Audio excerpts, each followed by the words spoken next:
Thank you for watching our show. Say hello to my co hosts, staffers, and studio audience. Of course, our virtual studio audience at home, Royals. How you doing? Okay. I'm doing okay. Let's get started. It's time for trending topics, chat, tea, and news. Let's get into it.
All right. Thank you all so much for tuning in to Queen Tulsa's Coffee Talk, where we chat, we give you the news, the tea, and we are moving to a different time zone. So thank you all for showing up.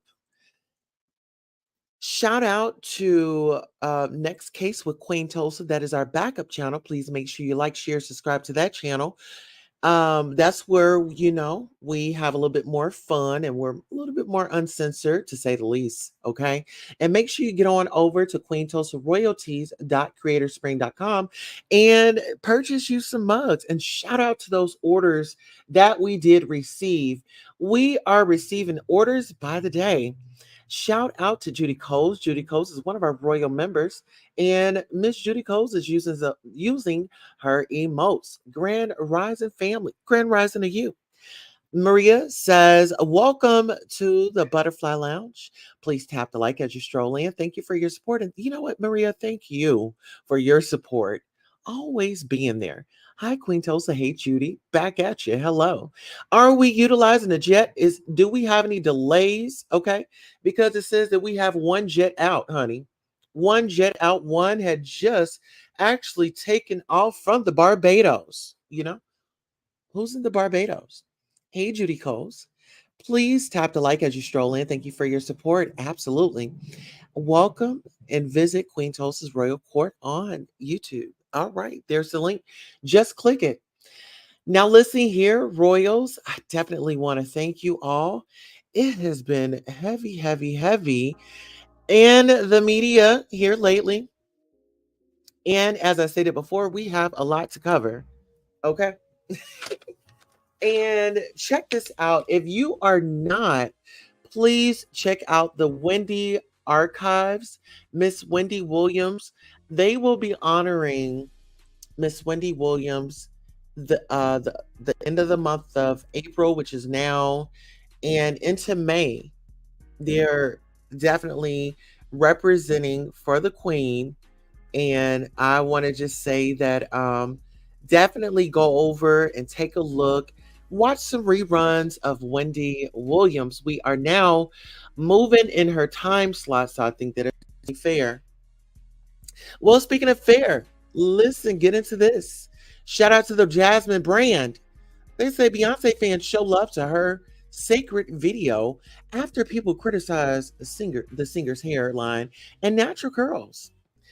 Someone says first they say Beyonce needs to show her hair so they can trust buying sacred. She shows her hair, then people are saying her hair is only long because she has professionals taking care of it.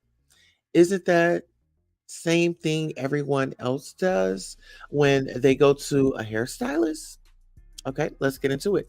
Someone says, not me waking up this morning to Beyonce on my timeline, shutting up all the naysayers who said she couldn't sell a hair care line because we never seen her hair when it's been in plain sight this whole time. LOL.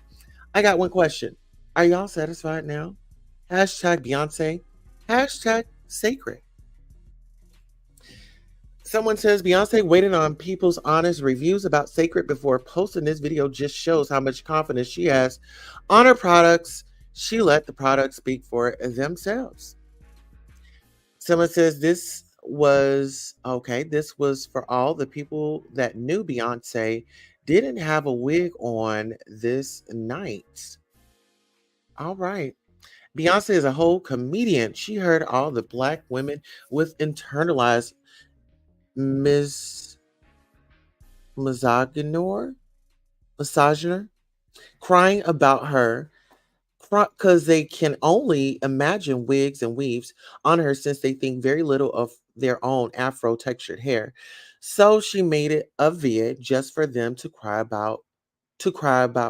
more about.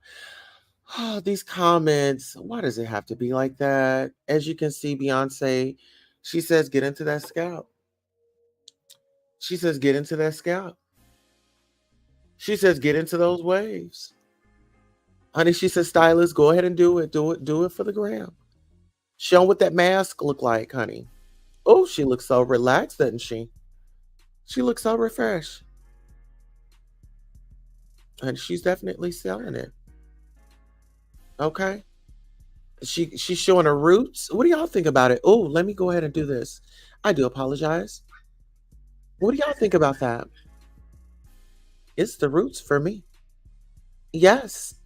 Get on over and subscribe to the Wendy Archive, Miss Wendy Williams. Her replays will be playing. Okay. Beyonce is out here really selling that hair care. Are y'all gonna get the hair care line? Let me know who's all gonna buy it. Would somebody buy it? Are y'all gonna buy it? I'm just saying, should I put it on my Amazon wish list? Shall. Now, speaking of buying it, let's get on over here to Stephen A. Smith says Black America is pretty pissed at him over misconstrued Donald Trump remarks. Just because my intent was harmless doesn't mean my words were harmless. Get into this. Let's check them out. Let me say this, ladies and gentlemen. Accountability is where everything needs to begin in this world. It's something I say quite often. I certainly never hesitate to hold folks accountable when mistakes or mishaps occur. So I'm certainly not about to run from it myself. I'm fully aware that I've been in the news over the last few days, paraded all over social media as well, after comments I made during my appearance on Fox News' Hannity last week with the one and only Sean Hannity himself. And I'm fully aware of the outcry that has ensued because of it. A lot of folks in Black America seem pretty pissed at me right now, from friends and loved ones to colleagues, contemporaries, and dare I say, even the NAACP itself. Quite a few folks were put off, if not flat out offended, after my words were interpreted as associating support for Trump from the Black community with all the legal issues he's facing. For that, I sincerely apologize. To be clear, my words were misconstrued. I'm stating right here for the record that my words were taken out of context, misrepresenting and depicting me in a way I found every bit as insulting and disrespectful as folks in Black America evidently felt about what they thought I said. But I'll own it anyway. Because please know that I know the buck stops with me. I'm in the communication business. I've been here for 30 years, so regardless of whatever interpretation that accompanies any words coming out of my mouth, the responsibility ultimately lies with me first and foremost before anybody else. I've always felt that way. I still do. I always will. Period. Blacks who refuse to support Trump are aware of his history of issues. And we'll never forget how Trump claimed Obama, the nation's first Black president, wasn't even qualified to hold office because he was born in Kenya, although Trump recanted the statement during his 2016 campaign presidency. Yet Trump's dissenters were not the topic of discussion when I was talking to Hannity. The support he appears to be receiving in the polls was what was being discussed. 5 polls, count them 5. Emerson, NBC News, Daily Kos, New York Times, and Rasmussen, all big national polls had Trump leading over the last few weeks. Plus, according to 538, recent local polls also put Trump ahead in battleground states. He's up 6 points in Michigan, Arizona, and Georgia each. Insofar as Trump gaining support in the black community, well, how about various publications with these headlines? The Chicago Tribune. This time, Trump really does seem to be making black voter inroads. Why? The Washington Post. Voters of color are shifting right. Are Democrats doomed? How about the New York Times? As black voters drift to Trump, Biden's allies say they have work to do. Axios wrote, big Biden bummer. New York Times Siena poll shows gaps with key demographic groups. Wall Street Journal. Biden loses support among black men. The Hill. Biden losing support among black voters in swing states. Survey. Al Jazeera.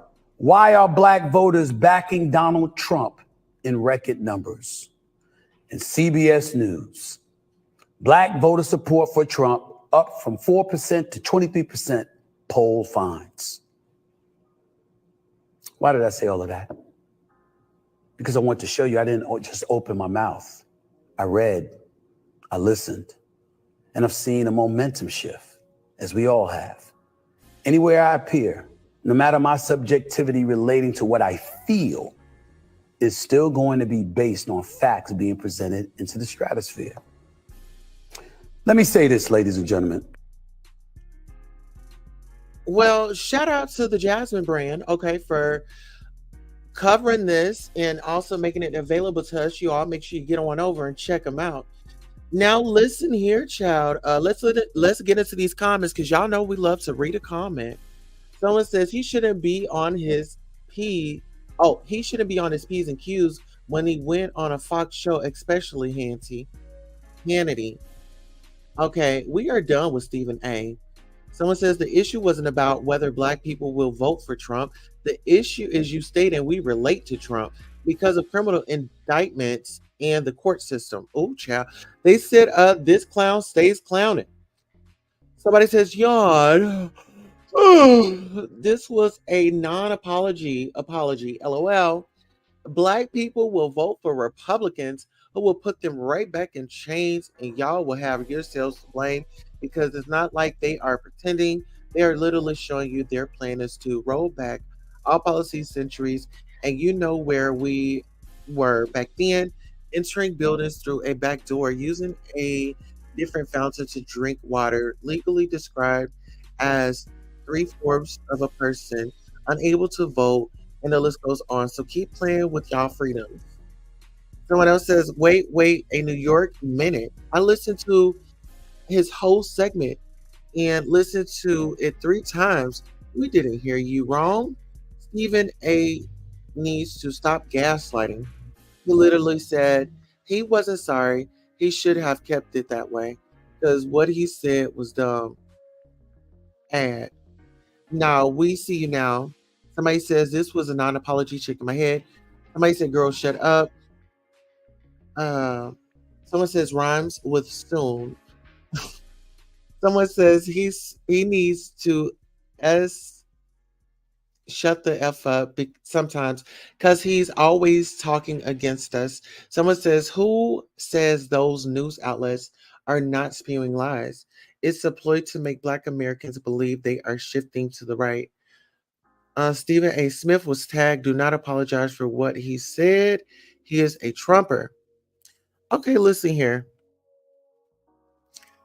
It's a lot. I mean, when you publicly say something, you have to be ready for the public backlash. Okay? And speaking of the public backlash, let's get on over here, child. This was a trending story. And child, I would love for each and every one of us to sound off and give our opinions if we so desire. Trigger warning. So CNN reported a white author calculated just how much racism has benefited her. Here's what she's found by Harmeet for CNN, and this is a 12-minute read published at 12:10 p.m. Eastern Time, Monday, April 22nd of 2024, which was yesterday. Exactly how much has racism benefited white Americans? Question mark. Journalist and author Tracy McMillan did the math. The advantages she gotten over her life from being white, she estimates amount to $371,000, 934 and 30 cents. To calculate that number, McMillan tallied those benefits and divided them into two categories: a family bonus, which includes money her parents spent on her college, tuition, educational loans she got from her grandfather, and an inheritance, and a social bonus, which includes jobs, apartments, and access to credit she's gotten throughout her life. Those resources and capital, she concludes, wouldn't have been available to her if it weren't for her race. In her new book, The White Bonus: Five Families and the Cash Value of Racism in America, which publishes Tuesday, McMillan traces just how much of her family's modest wealth can be attributed to policies and practices that have systematically hurt Black Americans. Through investigative research, interviews, and personal recollections, McMillan examines how racism has shaped her life, as well as the lives of four other white middle class families. It was the one story about white people that I didn't know, she says. McMillan, who grew up in rural Michigan and now lives in New York, didn't have a particularly privileged upbringing by most standards. As she details in the book, she grew up in an abusive household, and an unfortunate accident left her mother unable to care for her. In college, McMillan juggled numerous jobs to support herself, and as a working journalist, she's had her own brushes with poverty. Despite those hardships, McMillan says the financial advantages she's experienced because of her race are undeniable. Her grandparents benefited from federal programs that largely excluded Black people, allowing them to build wealth that was then passed on to the next generation. That enabled her parents to help her pay to attend an elite university, which in turn opened doors to employment opportunities. But as in the book, those advantages also come with a cost, not just to Black Americans, but to white people like her. CNN's conversation with McMillan has been edited for length and clarity. What made you want to write this book? I work as a journalist and have gotten pretty good at understanding, at least structurally, how racism hits people who aren't white. I started to feel that just listening to people who aren't white talk about racism and how bad it was not sufficient to fix the problem. I get that. If we could fix racism just by having Black people tell us how bad it was, we would have fixed it by now. As a white American, I felt like I needed to take some responsibility for myself and understand how things were working on my end. What is the white bonus you describe in the book, and how is it different from white privilege? The white bonus is an estimate of the money a white person gets or saves because of white supremacy, public policies, or private practices. For me, this was a really humbling exercise. I've been on food stamps and had a stranger live in the bedroom of my one bedroom apartment to save rent through those periods. But at the end of the day, my family has spent about $146,000 to help me out since I left home. That's money they're not required to spend by the government. That's extra money they have. As I dug into my family's story, every time I started to peel back the layers, I thought, would Grandpa have had the money if he wasn't white? Well, no. He became a banker around 1930 when across the whole United States, there were a quarter million bankers and only 80 of them were Black. Then he bought a house with a racial covenant, a clause in many 20th century property deeds that explicitly prohibited Black people from owning or occupying real estate.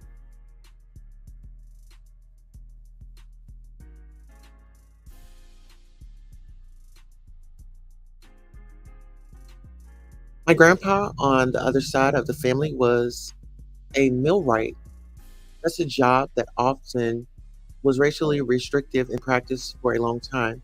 He got that job because he worked for his dad, who ran a welding business from his dad. My great grandfather came up with the Ozarks in the early 1900s and got a job in the foundry at a General Motors plant outside of Detroit. Foundries are historically a site of racial segregation because it's the worst, most dangerous, poorly paid job in the factory, and Black workers were not allowed to get out of those departments. My great grandfather was allowed to get out of that department, got some skills and training, and was able eventually to start a business and buy a house with a racial covenant.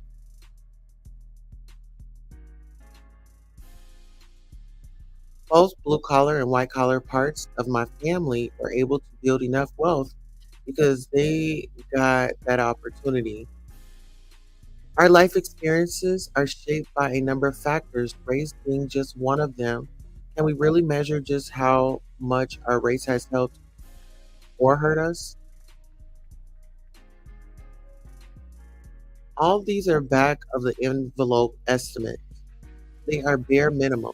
I don't think there's a way to have a definitive number, but I think there's a way to have a meaningful number so that you can talk about this. As long as we sit here and say we could never measure that, we don't get anywhere. We're just having these conversations about privilege that are like trying to grab onto a ghost. At least if we're talking about this in material terms, the argument is over the scale. When we talk about the advantages of when we talk about the advantages white people have had, we tend to think of people who are wealthy. Yet the people you profile in the book aren't extraordinarily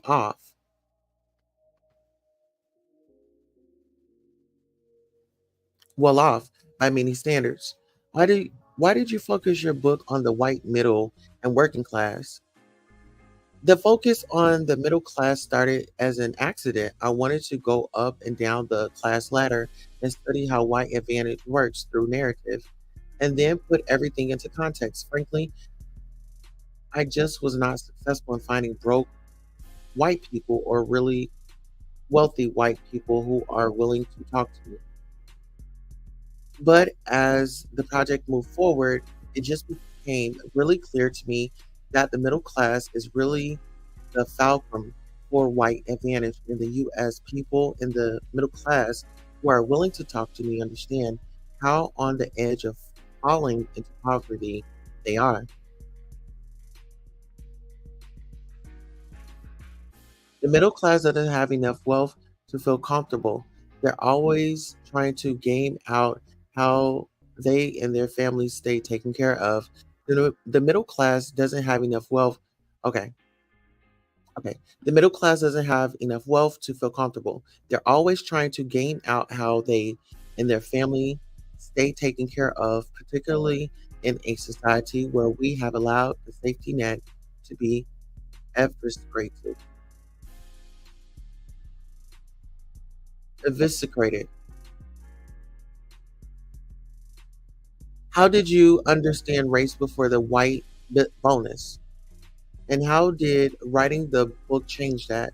Before I wrote the white bonus, I understood racism as something that hurts people who aren't white. I understand racism hurts black people, racism hurts immigrants, racism hurts brown people. I could cite incarceration rates and I could tell you about police violence and all these things, but I did not understand that racism was something that actually actively benefits me.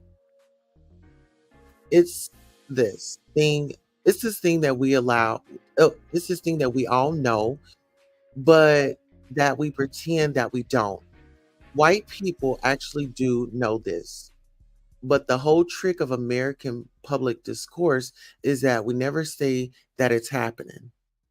Not even being able to articulate that that's what's happening just completely ruins our ability to accurately address it. Today, some white people in the US argue that they are being discriminated against by workplace diversity programs, affirmative action, and other policies meant to address the legacy of racism. Given your reporting, do these feelings surprise you? I don't think it reflects reality. I also think the way that we usually talk about race in this country makes that a reality predictable response. Oh, hold on. I don't think it reflects reality. I also think the way that we usually talk about race in this country makes that a really predictable response. Take the GI Bill, a post World War II law that gave returning veterans free college, job training, and other benefits. We created this benefit that in practice was only intended for white people.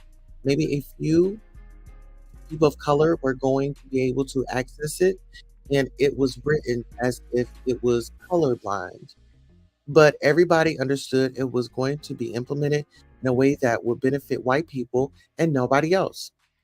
But we talk about benefits like that as if it's a natural right for an American to have.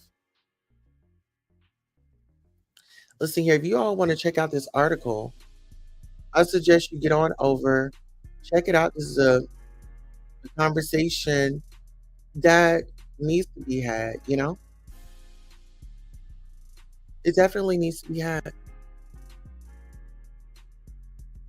All right. So,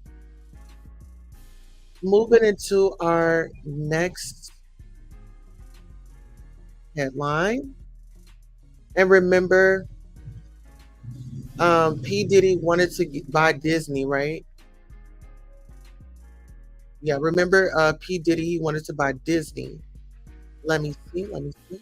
Let me go ahead and bring that article up. Hey, hey, hey, hey. Let me get down here to the comments. All right, our royals are speaking out. Miss Maria says trigger warning.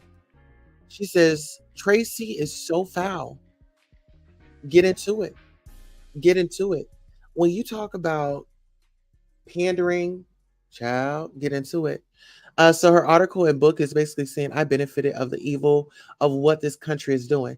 Listen here. Sometimes you just gotta sit back and just watch. And they'll just start revealing themselves. This is 2024, the truth. This is the year of truth, you know? Uh-oh. See, I knew we had another jet out there. I knew we had another jet out there, and I don't know how many times I have to tell y'all. Continue to have a good time on that jet because as y'all landed, I saw it having a little bit of turbulence. Who was on there twerking? Okay. Who was on there twerking, child? Yes. Maria says, hey Sandra Love. Hey Miss Sandra, how you doing? Maria says, wow. Judy Coles, welcome, Miss Judy Coles. Good to see you. Drop those butterflies. Absolutely. And there is the article if you guys want to get on over and take a look at it, child. It was a lot. Maria says, yep, he wanted to buy Disney. Well, listen here. I'm glad y'all remember. Because listen,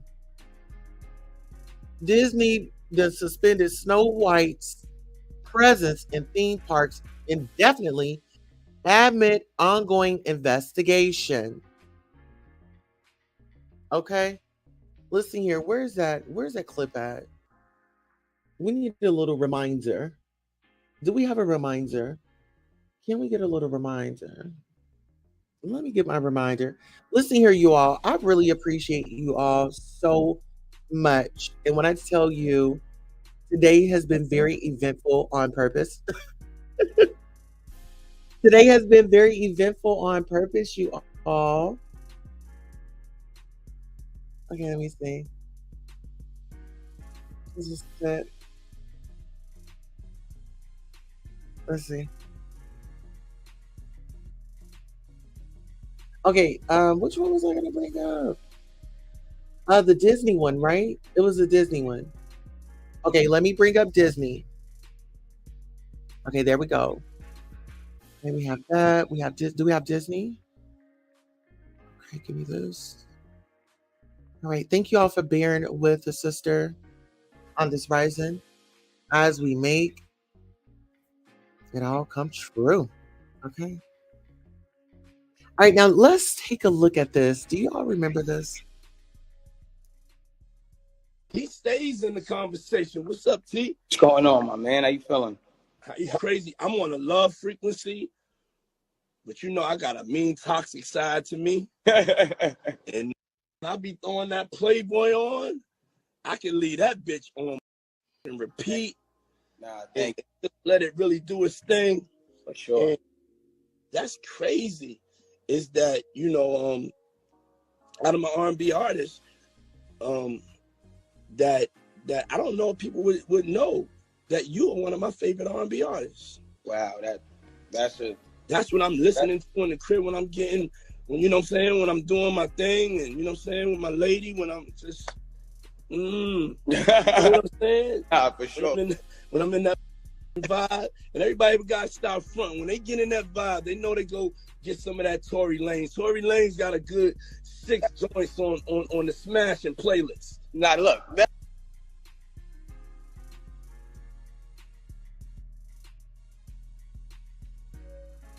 this out, y'all. 3 years ago, God made my mission and my purpose clear. And my mission and my purpose is to do whatever and play whatever role that I have to play into saving the black race, number one. And number two, to making sure that everybody of all colors, all backgrounds, all creeds, all nationalities, we all get the same 24 hours. Not just one race, not just another race, not just one gender, not another. We all get the same 24 hours. But I'm fighting this fight, and to other people, it's an impossible dream. It's not impossible. It's going to happen. We're going to make progress and change the world, but I can't do it alone. And I know there's people that feel just like me that are out there, that are talented, that's probably working for Google or Nike or working for bigger corporations that have a track record and have an experience at the level that I'm playing at. I'm not coming to just compete. I'm coming to win. I'm gonna fucking buy Disney for us, okay? So if you are one of these unicorn executives, please send me your resumes and your portfolios to God's work, because I'm doing God's work, you're doing God's work. God's work.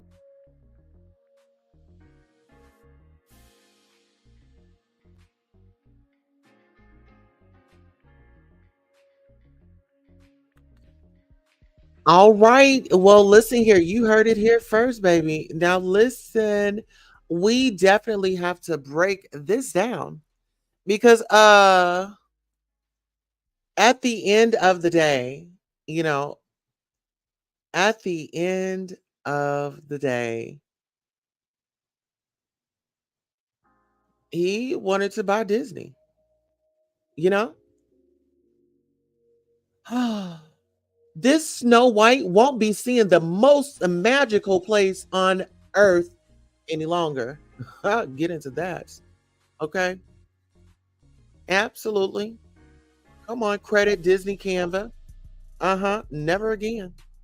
Certain rules and regulations must be followed by cast members who work at Walt Disney World Resort or any of the Disney parks. Failure to follow those rules could result in reprimand or, at worst, firing from the Walt Disney Company. Some of the employees who have stricter policies to adhere to are the performers at the theme park. While we may all want to believe that the Mickey Mouse waving to us in Festival of Fantasy is real, and that Rapunzel in the Princess Fairy Tale Hall came down to the Magic Kingdom to say hi to all of us for the day. We know that each of our favorite Disney characters who are brought to life are actually character performers at the theme park. Disney has strict rules surrounding character integrity, which is why they have. Can we get these ads off?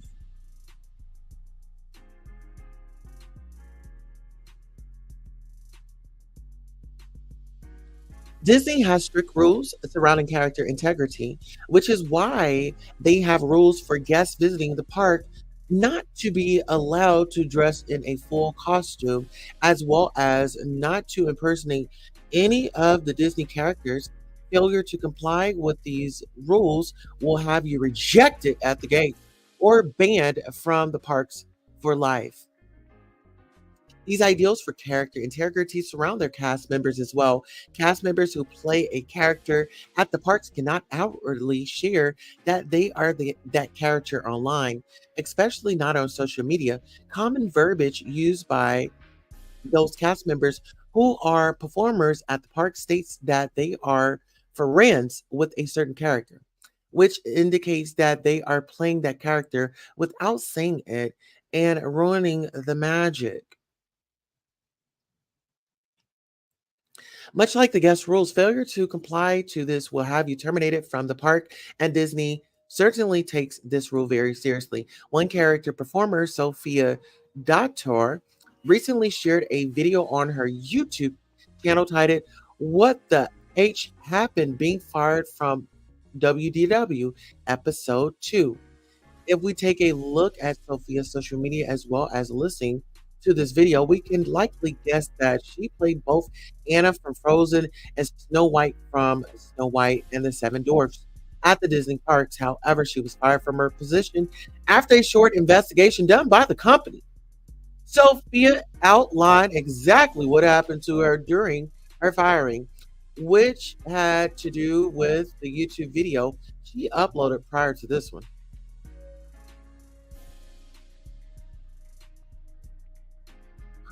Well, we're not going to play it. Get into this. Below, you can watch the video in which Disney seemed to have an issue with. In the video, Sophia was doing the Disney College program, certainly does not paint character life with rose gold glasses on to her viewers, but she does have a lot to say about the company and her job. One particularly shocking moment is when she received a reprimand from the company for being sick, even after having gone to urgent care and coming back with a doctor's note, which was apparently not good enough for Disney to excuse her from her shift without issue. Now, listen here. I'll put the article in the chat. You guys can go over and take a look at it on your own, and read it, fill it out, and just kind of see where you stand with it. Do you agree with it? Do you not?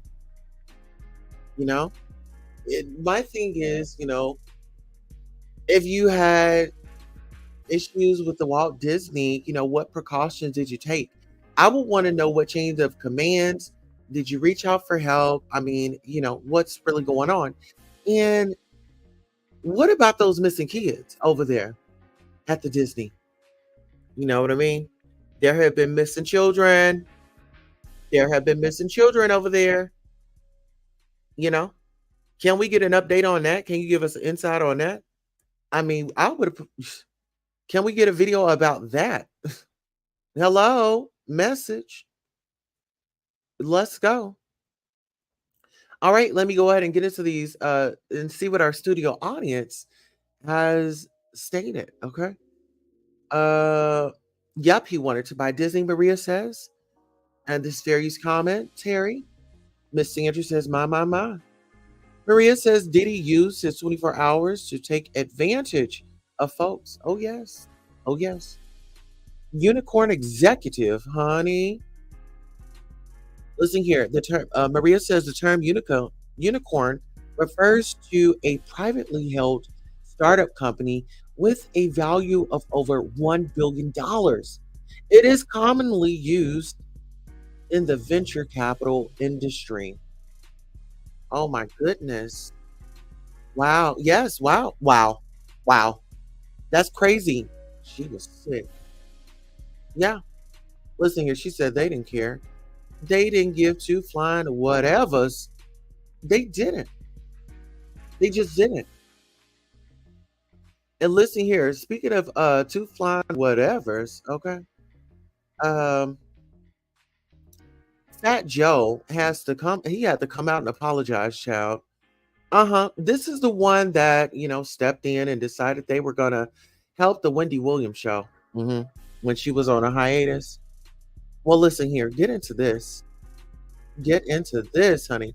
He said he had to apologize. Let's I want go. to say sorry to the kid at SneakerCon. He came to ask me some questions. I was like, yo, I got sneakers older than you. I just felt bad. I got sneakers older than you. Sneakers older than you. Don't play with me, boy. And I rarely talk back. But if you see this video where the kid was trying to interview me and I start talking about the Louis Vuitton, that was wrong. I don't know what kind of arrogant shit I was on. And Shorty was too young. I was talking shit, but he's too young to understand that. He just wanted an interview and he didn't deserve that. I want to say sorry to the kid at SneakerCon. He came to ask me some questions. I was like, yo, I got sneakers. I felt bad.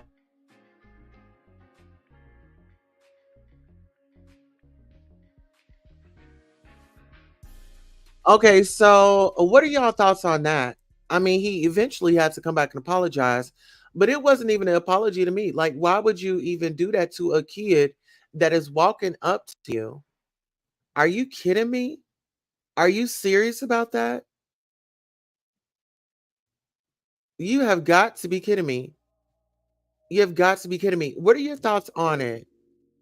What are your thoughts on that, y'all? What are your thoughts on it?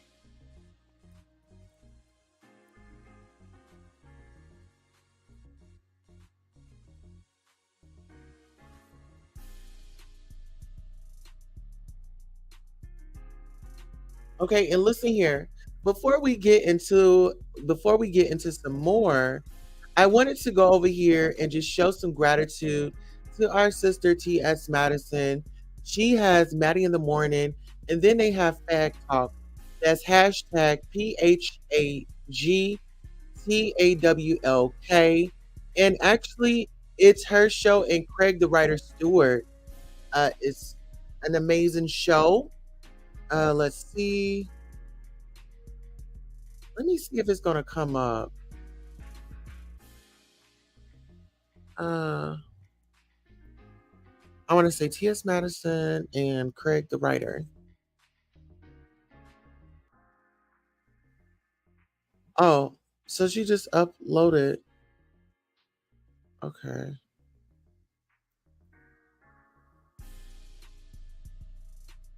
I don't know if it has its own channel. If Fag Talk has its own channel now, I'm gonna have to figure that out. But you can most definitely get on over and follow T.S. Madison. I'll drop her link in the chat.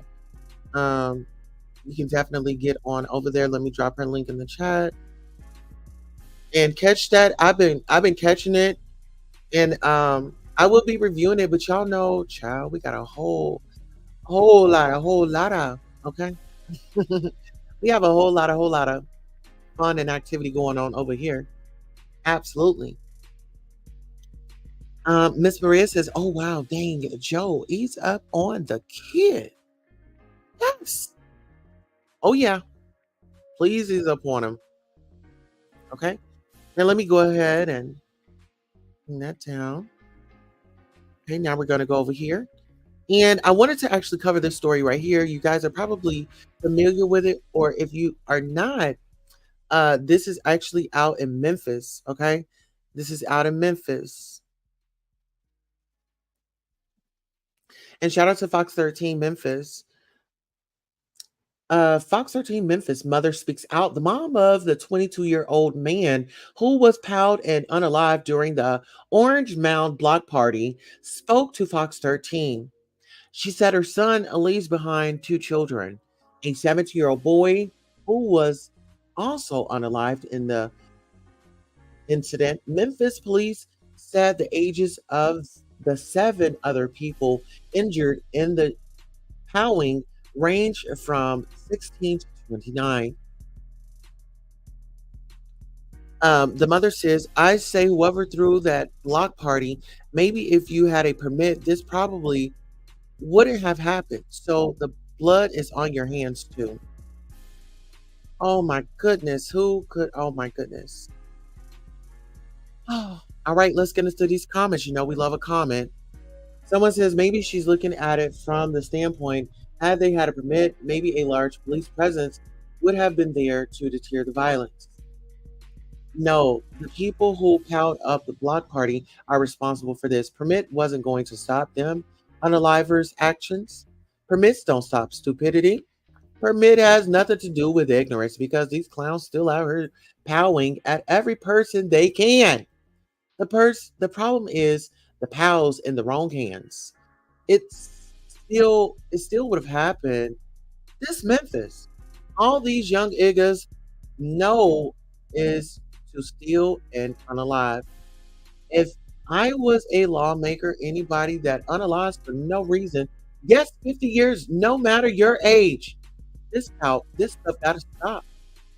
Someone says, nah, them folks should have had all them damn pals and out at a community event with children. Even a squirrel wouldn't have stayed seeing all that. Okay? Why was her son hanging out at a cow party? We never want to take about accountability.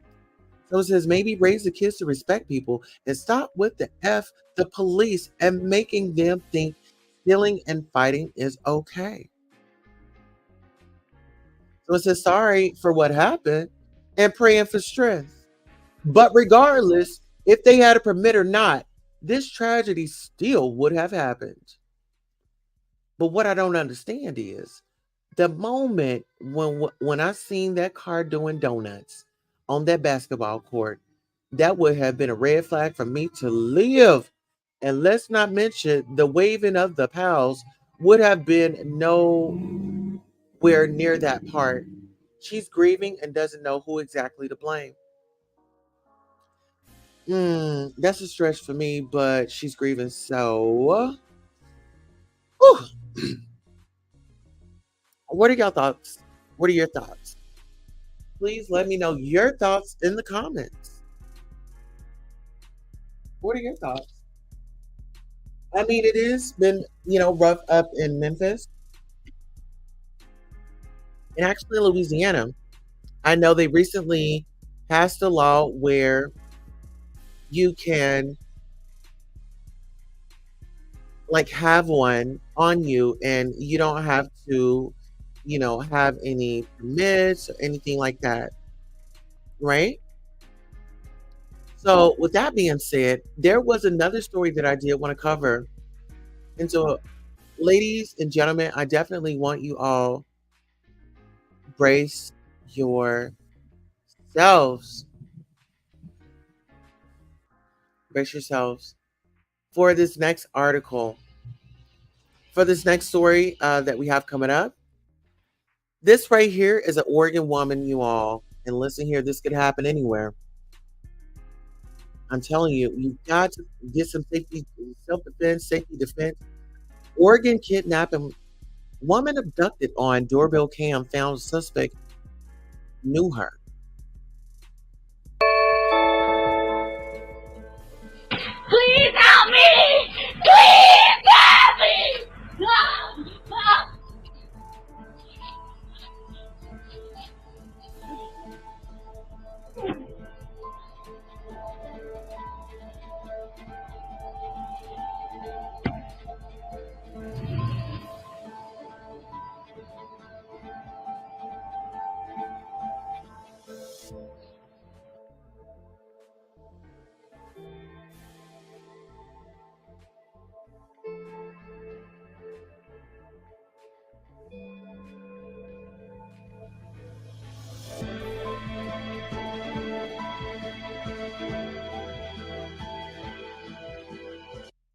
Child, oh my goodness. Someone says, okay, so TMZ TV reports a woman got kidnapped in Oregon over the weekend in the middle of the night, all of which was captured on a doorbell camera.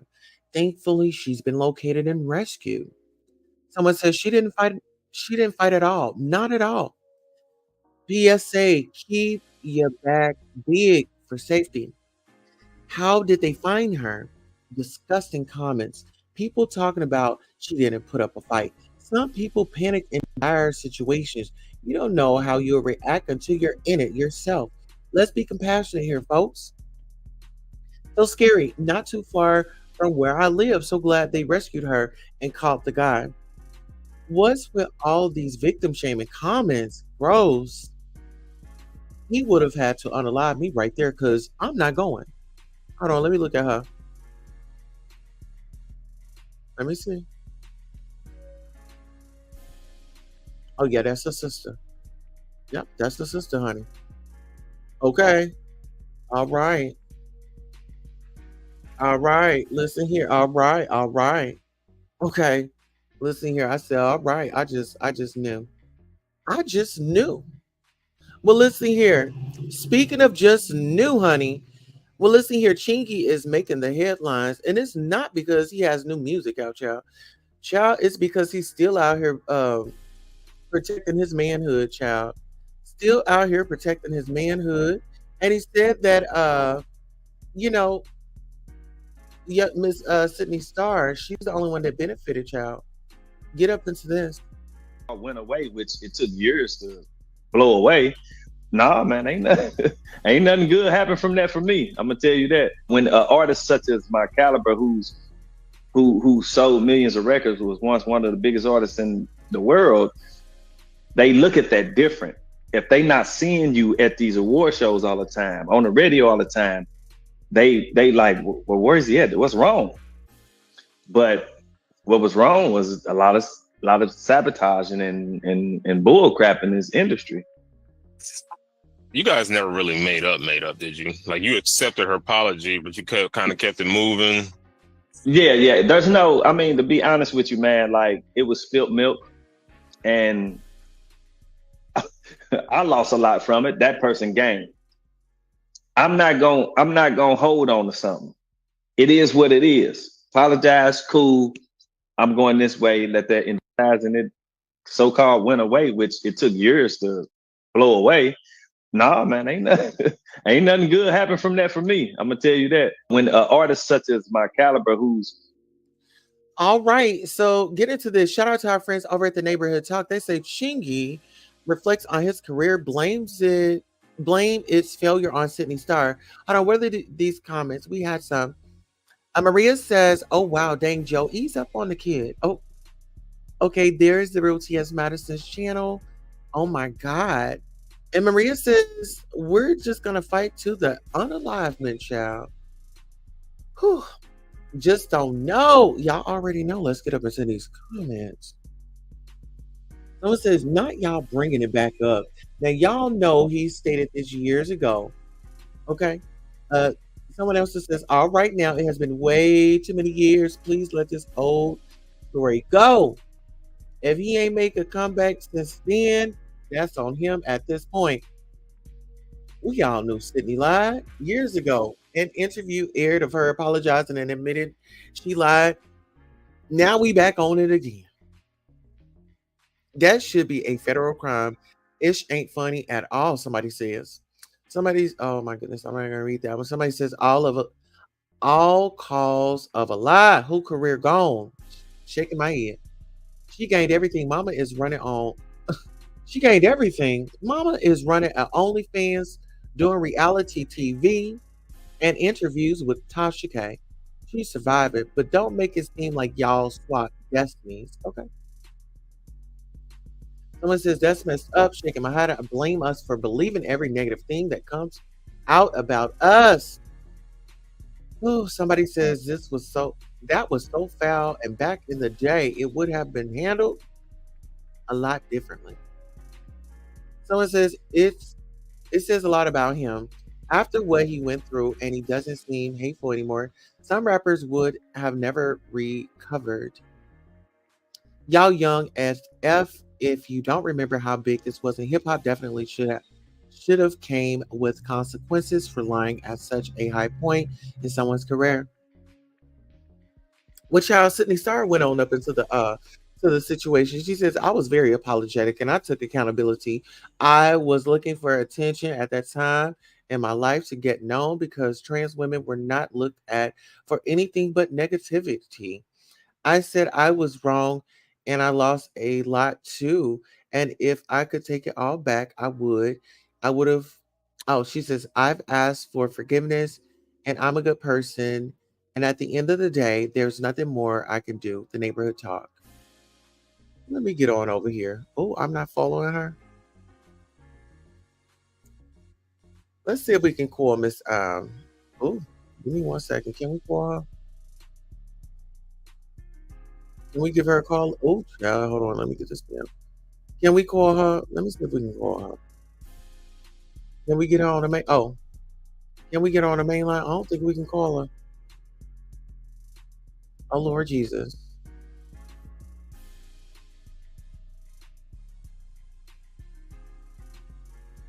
Listen here. Speaking of calling,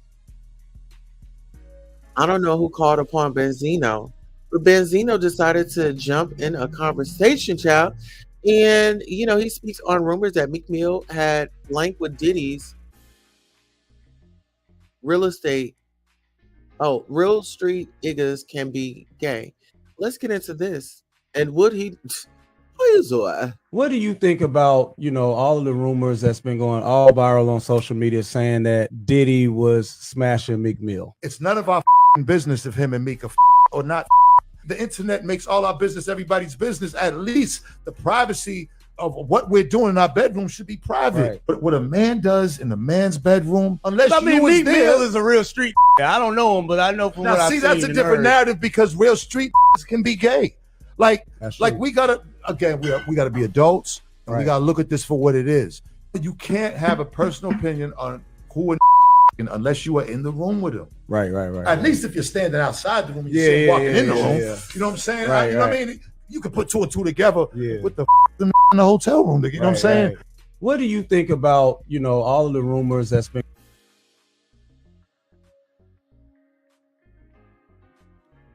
Well, listen here. I don't know if you all remember, but remember when Benzino was caught coming out the Red Roof Inn with some male? It was him and some man up in that hotel room. They shared a room together. It was a one bedder. Well, speaking of, let's go ahead and bring up Andre Harrell and Russell Simmons. Suge Knight has a lot to say. Were they lovers? Andre Harrell and Russell Simmons. Everybody know they might not want to say it. They know they was lovers. They participated in those types of things. And once again, a person has the right to be whatever they want to be, or own it. The industry don't consider themselves gay. Women, or they really don't like a woman because they beat the out of them, and they just believe in they having fun with each other.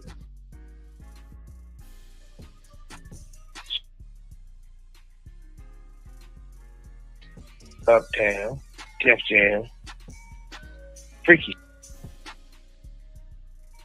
Intern this stuff for Andre Harrell. You know the answer already.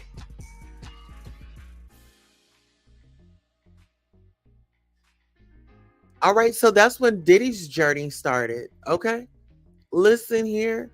It is a lot. It is a lot. Do y'all remember? Okay. All right.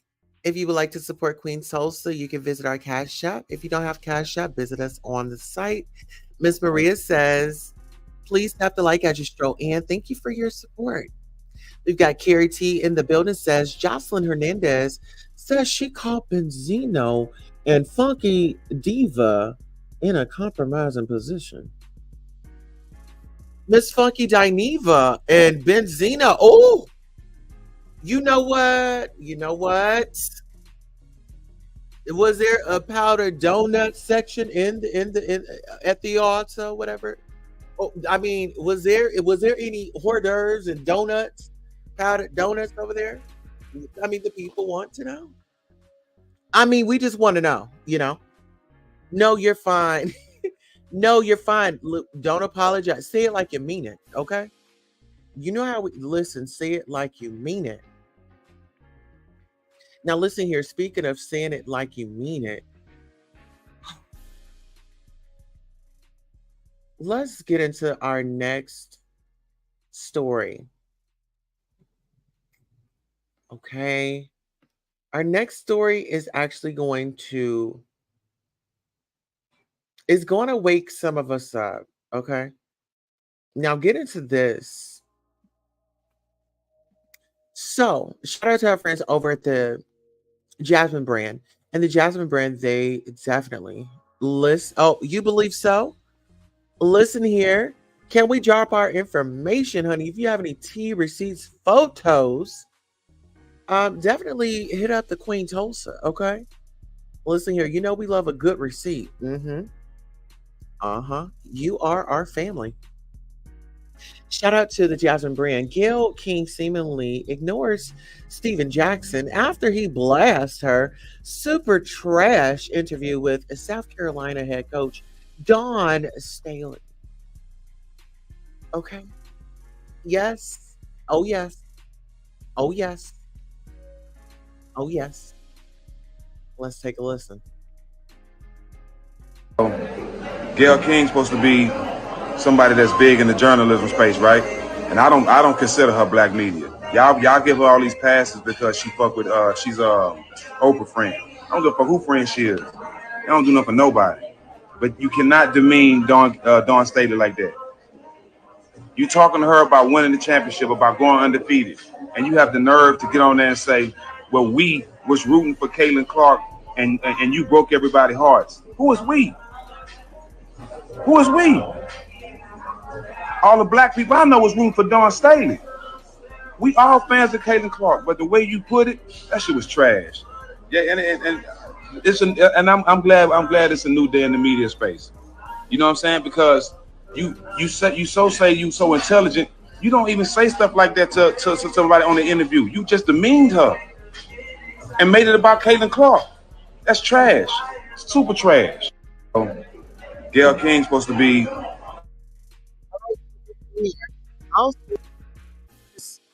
If we can get Dawn Staley over here, we will show you how a professional conducts an interview with a legend, an icon, a woman making history. You know what I'm saying? It's like, let's take the whatever it is, our feelings about whatever out of it, and let's give the coach, the head, not just the coach, the head coach, give her flowers. There's nothing wrong with that. All right. This is the article.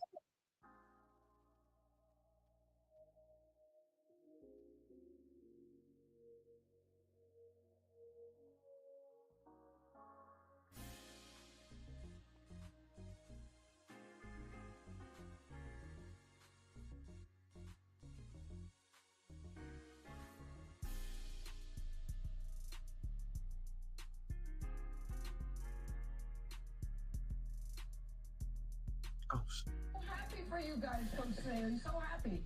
The game was such a good game. It was so close at times. And in the end, you guys pulled it out. But was there ever a point during the game when you were worried? Because I got worried. We were all cheering for Iowa, of course, and Caitlin Clark.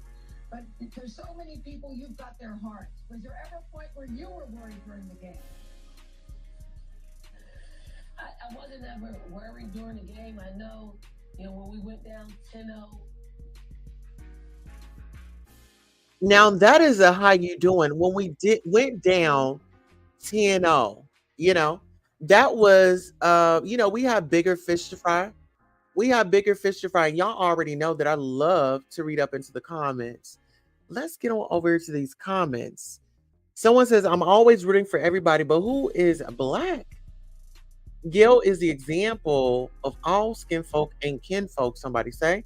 Somebody say Robin Roberts would have never. How do you tell the winning coach that's a guest on your show that you and everyone else was rooting for the other team is distasteful and unprofessional? We all were not. Gil was extremely disrespectful for that comment, someone says. No disrespect, Caitlin is good, but I was rooting for South Carolina to complete a perfect season. Robin's interview with Coach Staley was excellent. They've known each other for years, and you could tell how proud and happy Robin was for her. To be honest, I didn't know who Clark was until people started putting Angel Reese and her against each other. I knew who the LSU players were. But baby, listen here. Shout out to the LSU players. Shout out to all other players. Shout out to all of the teams. Why can't we just let all these women thrive? Why can't we let the women get equal pay? Come on now. Unc Ray, the way they keep downplaying what those young ladies have done is wild. Somebody said, Buck Gail, I can't stand her since she's pulled that stuff with Kobe. She just as shady as Oprah. I agree. Some black people will never stick together. Don deserved her flowers. I believe you. And I do. Listen here. And speaking of flowers, y'all, I don't know who knows Evangelist Val, but if we can get together and maybe send her some flowers, whoever knows her, let us know. Let's keep her uplifted in prayer. Okay. Now let's go ahead and move on to our next topic. Because y'all know we got plenty. Yes, we were here. Time was got I said time and Simon. Time had got pushed back a little bit, right? And so I have to give you guys the tea. Okay. Now listen here. Shout out to Lovely T. Lovely T is a creator here on YouTube. This is her Instagram, and it's LOV. Hold on, let's see. Lovely T, because I want to spell it right. LOVELYTI, and then the space bar up under it. Okay, so let's get into this. Kanye West wants threesome with Michelle Obama. Gotta F the president's wife. Let's go. Your wife, who's one other woman y'all gonna have a threesome with? You can pick anyone in the world. There's just one person. Evangelist Tangi Grace. Hello. I think I know what you're thinking, but I'm not even gonna say no names. I just want to see what you would think. Michelle Obama. Gotta fuck the president's wife. Your wife, who's one other woman y'all gonna have a threesome with? You can pick anyone in the world. There's just one person. I think I know what you're thinking, but I'm not even gonna say no names. I just want to see what you would think. Michelle Obama.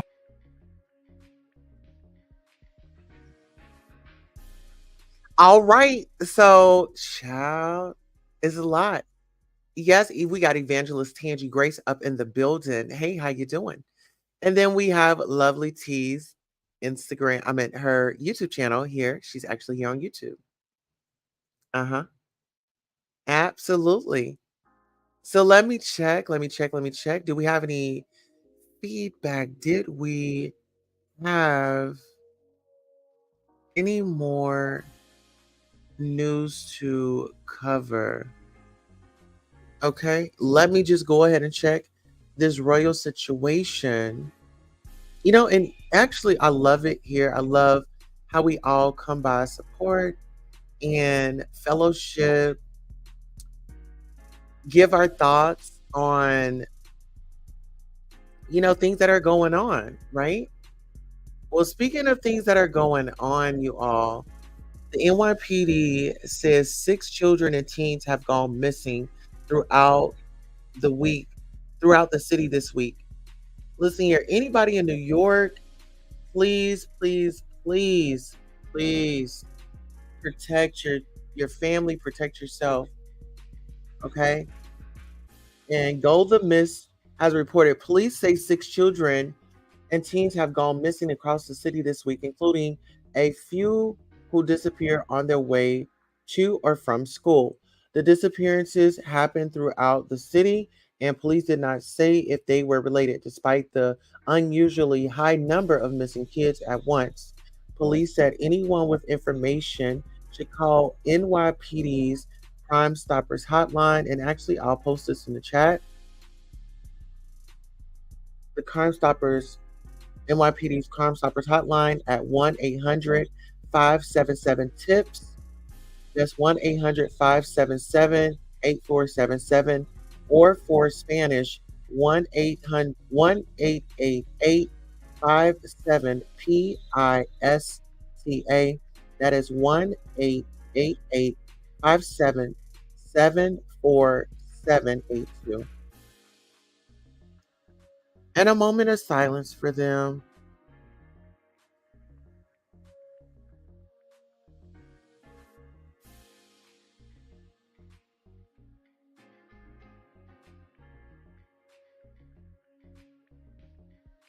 Yes. Hi, Miss Judy Coles. How are you, Royal? All right. So that's the number that you can, if you're in the New York tri-state area and you have any information as Crime Stoppers, those are the numbers. If you happen to speak a different language, the number is available there. Spanish is there. Okay. Yes. Most definitely have to spread the word, never know who's watching, and you never know who we can help. All right. So let's go ahead and head on over to our daily devotion. Absolutely. We have definitely made it to daily devotion. And I want to thank you all so much for showing up to Coffee Talk. Queen Tulsa's Coffee Talk, where we chat, we give you the news, the tea, the trending topics. How you doing? Okay. And we have a funky good time over here. Fabulous. Yes, yes, yes. All right. So let's warn things. All right. Walking God's way, the Holy Spirit will transform us from the inside out. April 23rd, 2024. Galatians 5:22 through 23. Who doesn't enjoy accomplishments? Most of us like being recognized for our achievements, whether it's landing a big client at work, winning the chili cook-off, or training a baby to sleep all night. These are all good things, but God's purpose for us is so much deeper. Galatians 5:22 through 23 tell us that our character is important to God. That's why He instructs us to walk by the Spirit so that the deeds of the flesh are replaced with God's attributes.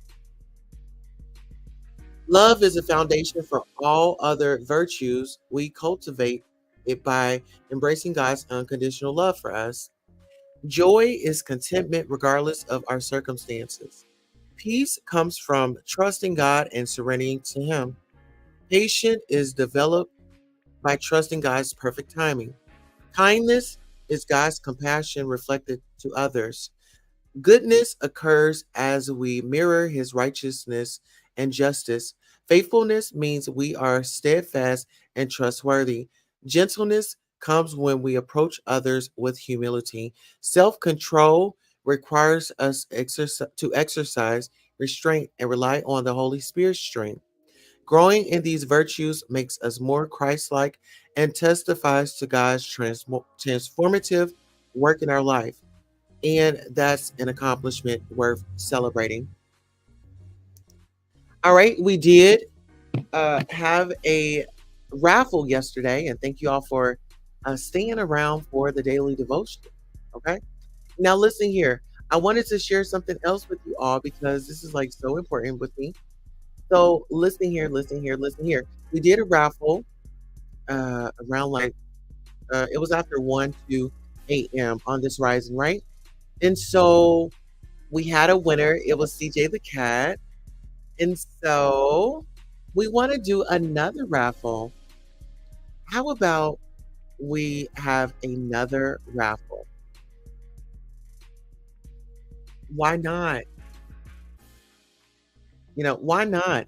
Let's go ahead and do another raffle. I think that it'll be fun. This is something so exciting, so exciting. And I'm still waiting on that individual to email me their their number. Okay. So we're gonna do a raffle right now. And actually our raffle is going to be some lashes. Okay, some eyelashes. And actually, let me go ahead and bring that up. But I want to share this with you all. The reason why we had to alternate our time on this Ryzen was because, oh my God, we had a big situation. I mean, 10, 10, 10, honey. 10 was out there. They were definitely on 10. Bambi had let the babies out. Bambi definitely let the babies out. And so I was running around. Well, not really running around. It was just like, okay, it happened. And now it's time for me to figure this out, right? Look, now it's time for me to figure this all out. And listen, they are my babies. They are my babies. So they got out today and they got in food. They got food and water. So Bambi was like, I need a break. And this is what we're doing. So Bambi will now be um, training her babies. They go out, they eat, and then they come back and then, they be civil. But aren't they just adorable? Look at Bambi, she's kind of sniffing around to kind of see what they were doing. And yes, you all, these are our royal heirs. Bambi does have an Amazon wish list. Actually, I need to post all of the greatness today. Bear with the sister.